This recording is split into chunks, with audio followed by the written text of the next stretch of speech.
Sügaval okupeeritud Donetskis töötas Venemaa eliitüksus Rubikon kõvasti. Venemaa mehitamata süsteemide jõudude parimatest Rubikon arendas ja kasutas midagi, mille loomisele oli aastaid kulutatud ning mis oli Venemaa jaoks asendamatu. Nüüd on see hävinud. Vaid ühe ööga hävitas Ukraina salajase baasi, millest ta poleks pidanud midagi teadma ja kogu õhusõda Ukrainas muutus igaveseks. Viimastel päevadel pole Venemaad tabanud vaid Rubikoni rajatise kaotus, vaid teise süvalöögi tõttu on halvatud ka lennukite remont. Rünnakust räägime hiljem videos. Esiteks oli Rubikonil väga halb päev.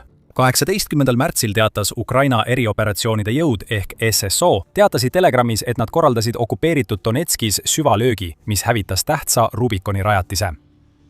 SSO kaugmaadroonid tabasid Donetskis salajase Vene mehitamata tehnoloogiate keskuse Rubikon baasi ja selle üksuse juhtimispunkti.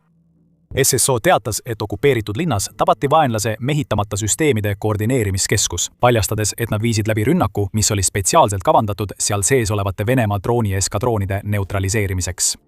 See polnud tavaline baas. Fakt, et tegemist oli salajase asukohaga, näitab, et Putin üritas meeleheitlikult hoida Rubikoni rajatist Ukraina eest varjatuna. Venemaa teadis, et baas oli asendamatu.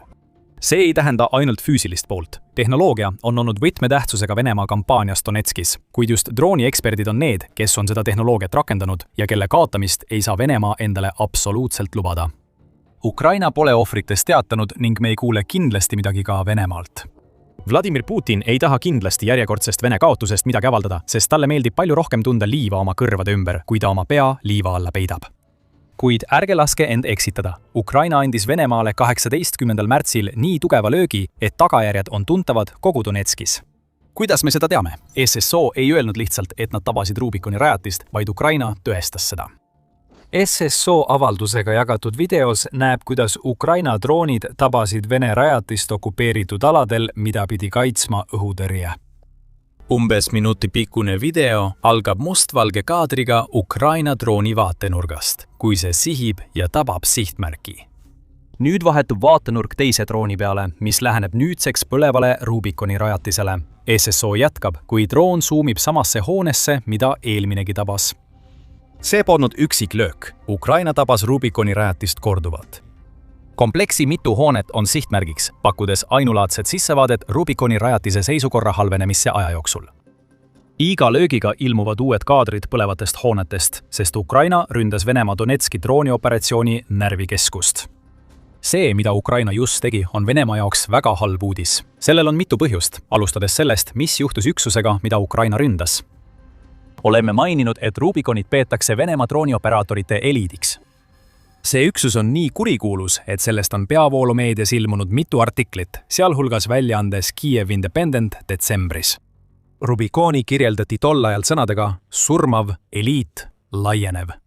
Arutati, kuidas Rubikon on muutnud Venemaa droonitaktika Ukraina vaatenurgast halvemaks. Rubikoni kaudu on Venemaal õnnestunud koondada kunagine hajus droonioperaatorite kogum riigi toetatud üksuseks, mis koolitab piloote, arendab tehnoloogiat ja viib läbi laastavaid lööke Ukraina vastu nii rindel kui ka tagalas. Rubikoni operaatorid suudavad edukalt rünnata Ukraina logistikat ja hävitada selle radarisüsteeme ning on pidevalt liikvel. Nomaadlik drooniüksus vajab siiski tegevuskeskusi ning just neid Ukraina Donetskis tabaski. Rubikon ei saa droonirünnakuid teha enne, kui leekides juhtimiskeskus on taastatud. Ukraina luure jälgib tõenäoliselt 18. märtsi rünnaku ellujäänuid ja valmistub uueks löögiks, olenemata Rubikoni asukohast. See rünnak vähendas survet Ukraina drooniüksustele, mis on nende jaoks parem. Kiev Independenti sõnul keskendub Rubikon Ukraina droonioperaatorite jahtimisele, et piirata Ukraina droonide ülekaalu rindel. Rubikon on end selles valdkonnas tõestanud. Veebruarist novembrini 2025 kasvas üksuse rünnakute arv Ukraina vastu 513-lt 2246-ni kuus. Rubikon oli mõistatus, mille Ukraina just lahendas. See pole Rubikoni ainus hoop aastal 2026. Enne Ukraina viimase löögi tähenduse arutamist Venemaale tasub mainida, et Rubikonil on hiljuti olnud sisepingeid. 16. veebruaril teatas United24 meedia, et üks Rubikoni eliitdroonide operaatoritest tüdines Putini kontrolli all töötamisest nii väga, et ta mitte ainult ei deserteerunud Vene armeest, vaid jooksis üle. see operaator töötab nüüd Ukraina heaks ning ta avaldas, et tema, nagu paljud teisedki Vene sõdurid, ei tahtnud algusest peale Putini sõjas võidelda. Novosibirskist pärit endine kinnisvaraspetsialist Miroslav Simonov peeti Moskvas kinni, kuna ta eiras kohustuslikku teenistuskäsku. Operaator pidi valima sundajateenistuse rindel või liitumise logistikaüksusega, et olla isale lähemal.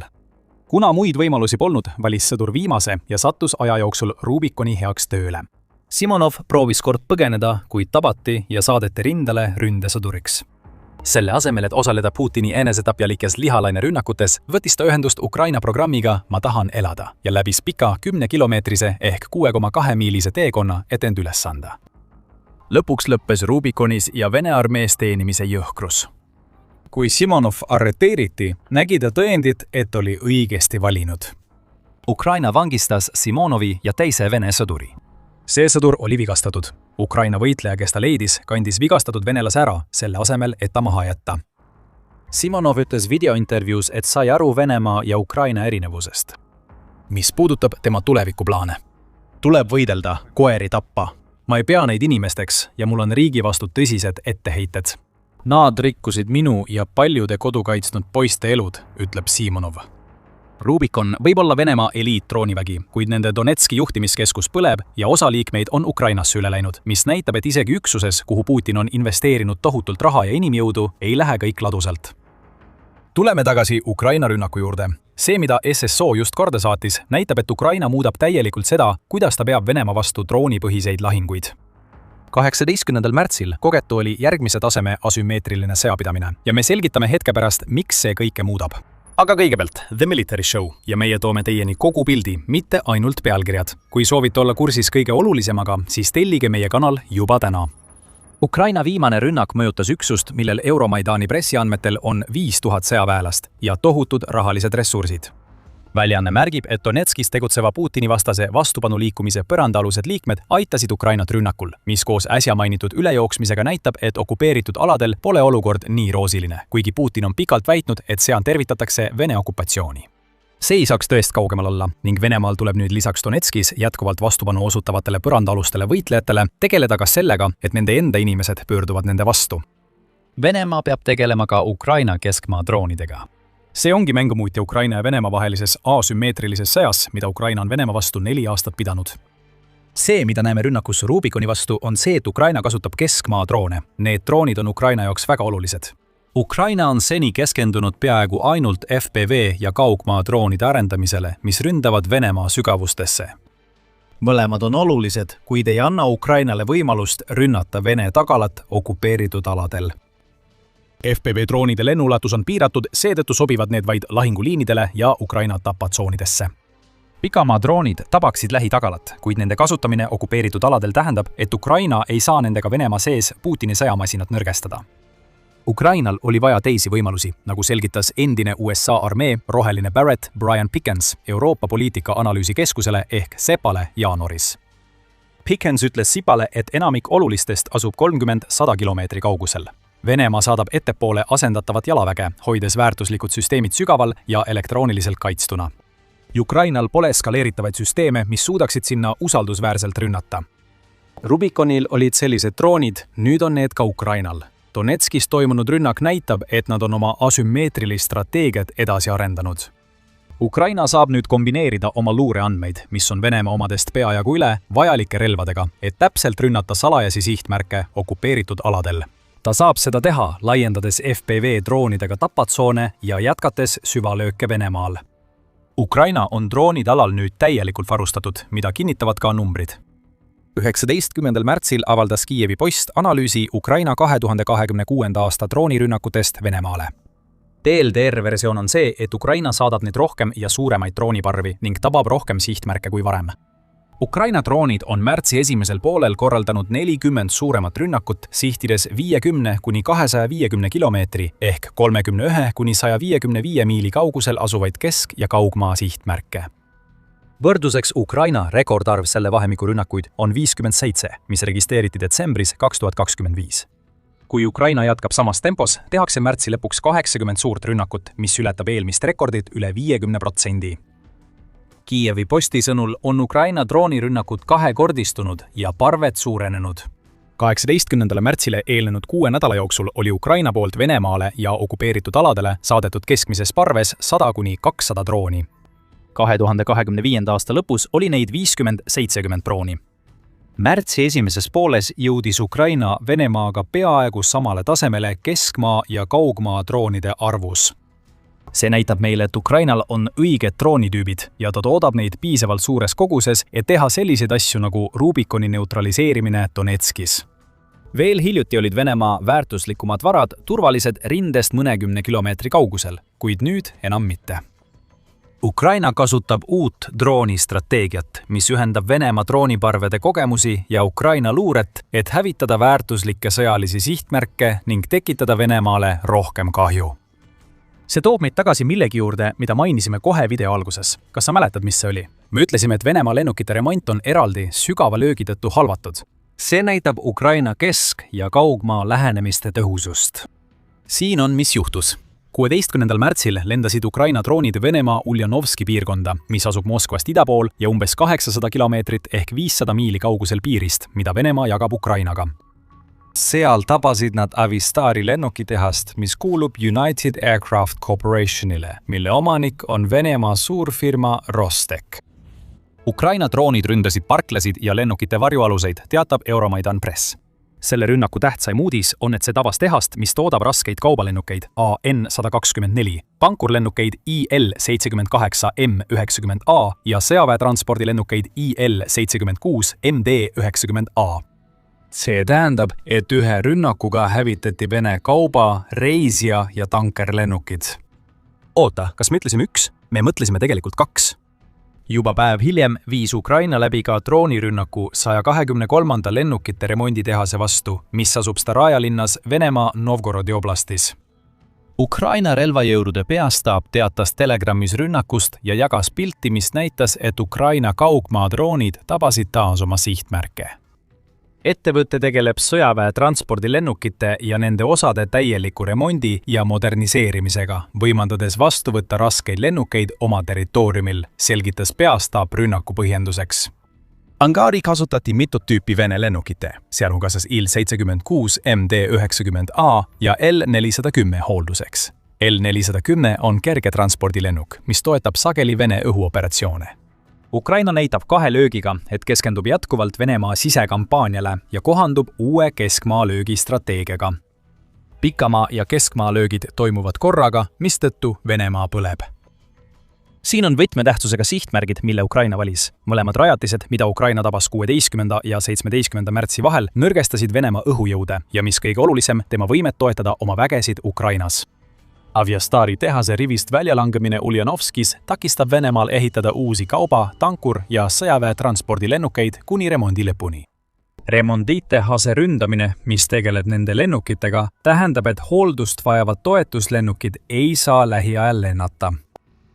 Need on Starias kinni, sisuliselt halvatud ja Venemaale täiesti kasutud, seni kuni see tehas taas tööle hakkab. Kui Rubikoni ründamine Donetskis vähendas Venemaa õhurünnakuvõimet, siis need 2 rünnakut nõrgestavad pigem Venemaa logistikat.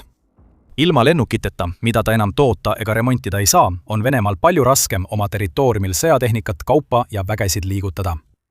Tekivad viivitused ja tarneahela probleemid, sõdurid ja kaup ei jõua Venemaa rongivõrgu kaudu Ukrainasse õigel ajal. See tähendab, et Vene rünnakud rindel nõrgenevad, põhjustades Putini vägedele rohkem kaotusi, nagu paljude Ukraina süvalöökide puhul. Ja kui Vene kaotuste arv on pärast veidi enam kui 4 aastat kestnud võitlust tõusnud 1,29 miljoni inimeseni, siis on viimane asi, mida Putin praegu vajab, veel rohkem surnud sõdureid. Ta saadab veel sõdureid, kuid iga langenud või haavatut asendab keegi, kellel puudub vajalik väljaõpe ega ole valmis Putini sõja õudusteks. Ausalt öeldes on Vene õhujõududel Ukrainas väga rasked ajad olnud. Üks põhjus, miks Rubikoni sarnased üksused on kasvanud nii suureks ja oluliseks, on see, et Venemaa pole suutnud oma tohutut õhuülekaalu Ukraina üle ära kasutada. Ukraina rahandusministeeriumi andmetel on Venemaa Ukrainas kaotanud 435 lennukit ja 349 helikopterit, mille väärtus on umbes $8,5 miljardit alates sissetungi algusest. Venemaa on sunnitud oma lennukid Ukrainast kaugele tagasi tõmbama, kus neid kasutatakse rakettide ja liugpommide laskmiseks turvalisest kaugusest. Aga selliste rünnakutega, nagu Ukraina just nende 2 lennukitehase vastu korraldas, muutub see, mida Venemaa saab pidada turvaliseks kauguseks. Kui Ukraina teab Vene õhuväe asukohta, saab ta sellele rünnata. Süvalöögid on laastav oht ja Venemaa sai selle just valusalt selgeks, kui 2 tema lennukitehast põlevad. Venemaa olukord halveneb. Sellel, miks Ukraina ründab Venemaa lennukite tootmis- ja remondirajatisi, on ka muu põhjus kui lihtsalt Vene vägede aeglustamine rindel. Mitmed kuni 2025 aasta lõpuni aset leidnud juhtumid näitavad, et Venemaa sõjalennundussektor on aktiivselt allakäiguteel. 2025. aasta detsembris Ivanovo piirkonnas Venemaal toimunud AN-22 lennuki allakukkumist saatis samal ajal ka pilootide kaotus ühes nimetamata hävituslennukis, tõenäoliselt Su-34 või Su-35, teatab uus Ukraina hääl. 2 Venemaa pilooti hukkusid, kui nende hävitaja angaaris olles katapuldimehhanism rikki läks. Juhtumid näitavad, et Venemaal on raskusi sõjalennukite hooldamisega, kuna sanktsioonid takistavad oluliste komponentide ostu. See selgitab Ukraina rünnakuid 16. ja 17. märtsil. Põlema pole läinud vaid tehased, vaid ka Venemaa lennukite olulised komponendid on tõenäoliselt tules hävinud. Reactive Mile'i asutaja Pavlo Naružnõi ütleb Ukraina uuele häälele. Vene lennundus on allakäiguteel, see pole saladus. Seda on isegi Vene propagandistid kogemata tunnistanud. Vene lennuk hävitati drooni poolt ja üks propagandist väitis, see polnudki oluline, plaanisime selle varuosadeks lammutada. Lennukite lammutamine varuosadeks näitab, et Venemaal napib vajalikke osi ja nad kasutavad oma lennukeid osadeks.